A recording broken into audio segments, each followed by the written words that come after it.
Fontainebleau, une forêt, un château, des légendes. Ce soir, nous sommes venus pousser les portes de la résidence d'automne des souverains français afin de revivre 8 grands moments sur lesquels plane encore l'ombre d'un doute. À travers ces épisodes clés, ce sont quelques-unes des zones d'ombre de l'histoire de France que nous allons mettre en pleine lumière. Nous allons commencer par mener l'enquête sur l'étrange mort à Fontainebleau de Philippe le Bel, le premier des rois maudits. Philippe le Bel, on n'a même pas réussi à lui clore les yeux. On a dû l'enterrer avec un bandeau noir sur les yeux. Nous allons nous inviter à la table de François Ier et Charles Quint et y faire une découverte pour le moins inattendue. Nous allons faire mieux connaissance avec la plus retorse des maîtresses de François Ier, la duchesse d'Étampes. Nous allons reconstituer le meurtre inconcevable commis dans la galerie des Serres par l'indomptable reine Christine de Suède.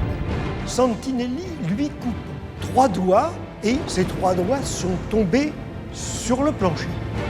Nous allons nous glisser dans la chapelle de la Trinité pour assister au mariage de Louis XV avec une modeste princesse polonaise exilée.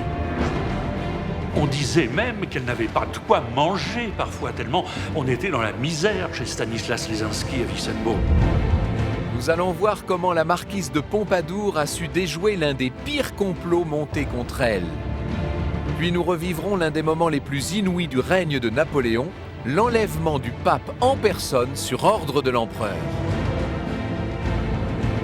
Napoléon traite le pape de vieillard imbécile et finalement il s'emporte, il dit qu'on m'en débarrasse.